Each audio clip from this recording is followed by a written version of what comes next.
Hi everyone, in this video of background images series on Learn Awesome channel, we are going to see how to control repetition of background images on a web page.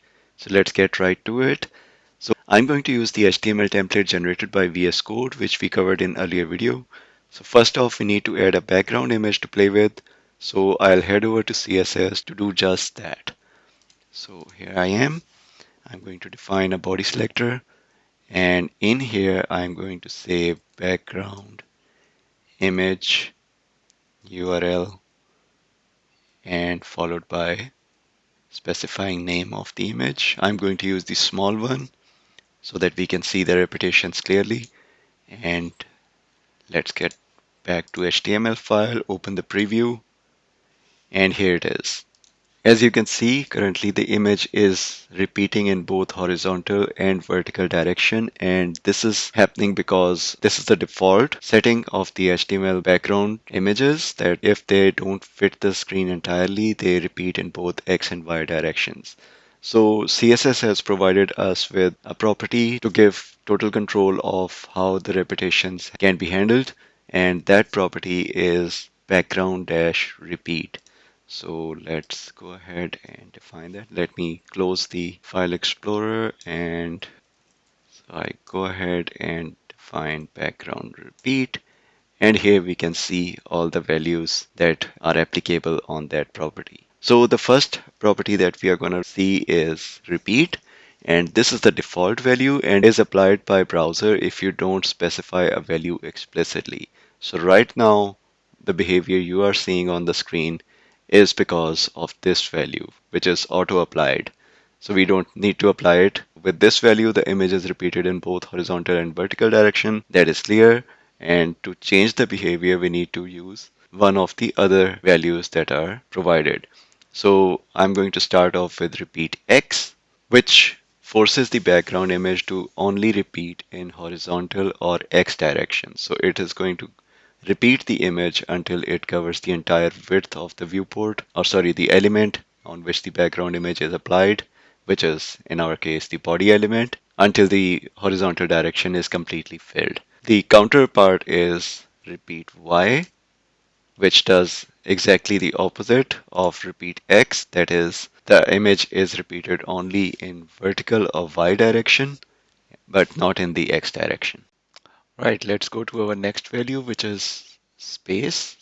So space causes the background to repeat as many times as possible without clipping.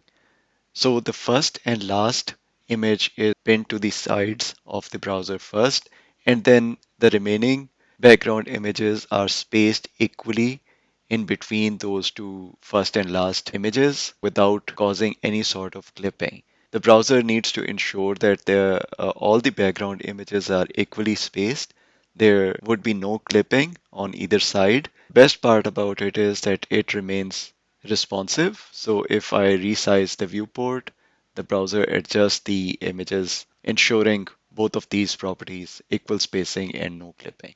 You might have noticed a small issue that the browser rendered only one row in the horizontal direction and then stopped, and the image was not repeated vertically. So in case you are wondering if that's how space value works, no. The space works for both horizontal and vertical direction, but the problem is the body element does not have a set height.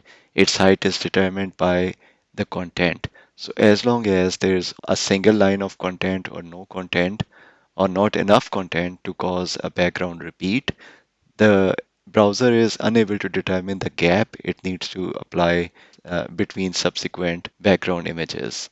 To show you what I mean, let me go to the HTML file and type some multi-line content. So multi-line content, and I say BR, and I'm going to copy paste it multiple times. So I think that is when the background image would be fully complete, and yes. So did you notice that as soon as the content crossed a threshold where the browser was able to calculate the gap between two subsequent background images, it immediately filled the entire vertical space, even beyond the body element. So the body element is until somewhere here. So I can actually show you. So if I say border 1px solid black, and remember, we are applying it on the body element. So this is the body element, but the browser was able to determine how much space to apply between two subsequent background images. And as soon as it did that, it started repeating the background image both horizontally and vertically. Again, I must emphasize that the requirement of no clipping would only apply for the width because body element's width is concretely defined as equal to the width of the viewport, but height is undefined. So you might see vertical image being clipped at near the end. Right, next up we have a next value for background repeat, which is round. And before describing it, let me show it to you, the difference between space and round because they are very similar. So keep an eye on the distance between or the gap between these two background images, these ones. So if I start squishing it, see the space between the background images gets short and short until the entire column disappears. This is how background repeat space works. Now let me replace it with round and let's see how it behaves. So again, keep an eye for this gap and let's see. Do you see the difference? The difference being the space is not manipulated with this round property. The background image itself is shrunk until the browser decides it can't shrink it any further and it must be removed. So there is still an integer number of background images present in the viewport. They are not being clipped on either side. So if I squish them further, the image squishes and squishes until the browser decides it's time to remove one more column from the viewport. So this is the major difference between space and round. So now we can go into the formal definition of round. And the definition for round goes like background image is scaled so that it fits the container an integer number of times, both horizontally and vertically without clipping.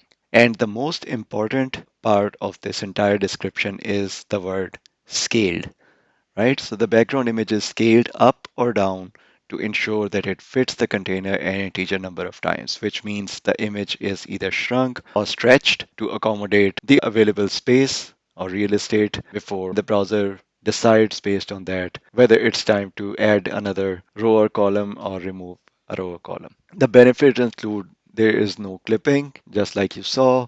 The scaling is uniform. All of the background images in the viewport are scaled in a uniform fashion. Removal or addition of a row or column is very subtle. It gives a very consistent appearance to the entire background image. The problems include potential distortions. So this is the only background repeat value that does not respect the aspect ratio of the background image. Let me remind you that our background images are square, 50 pixels by 50 pixels, and the browser would not care about their aspect ratio. It would try to retain it as much as possible, but aspect ratio is distorted and you can experience distortions of the background image if the aspect ratio of background image differs from the aspect ratio of the background paint area. Or in other words, if the container size is not a perfect multiple of the image dimensions, right? This also is heavy in performance compared to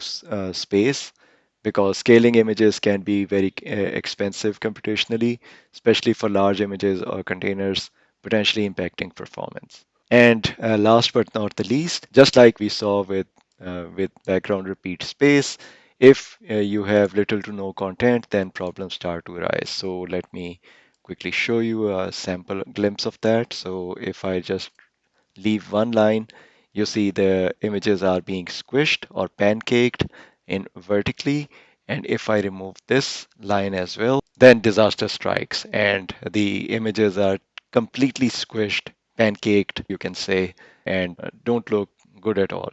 So this is a very, very, rare situation where you won't have any content in your body element. Even a simple A that I type in the body element fixes this issue. And the problem is again related to what I described during the space thing, that the body element has a predictable width, which is equal to width of the viewport, but its height is determined by its contents. So if there are no contents in the body element, then all the calculations get messed up because the body element has no height. So one fix that is commonly applied is to set the margin of the body element to 0 pixels. And that fixes the issue because you remember I mentioned that the calculation takes into account that image should be rendered an integer number of times. So the body element has a default margin applied on it by the browsers, which is around 8 pixels. So if you type anything, just like I typed that A, so this is not its default position. This is the default position where A is offset from the corners because of the default margin being applied by the browser. So if we set the margin to 0 pixels, then those margins which are coming in the way of the calculations because body is smaller than the viewport. So that discrepancy disappears and browser is able to calculate how to calculate the size of the backgrounds correctly. The other option is to use another background CSS property called background size, and we can set it to contain. And contain is guaranteed to contain the element within the boundary of the element. So using this in conjunction with background repeat with the round property ensures that this is going to be rendered properly, right? But again, these are rare scenarios. Hopefully you would never run into these in any production website. All right, the last background repeat property that we need to cover is no repeat.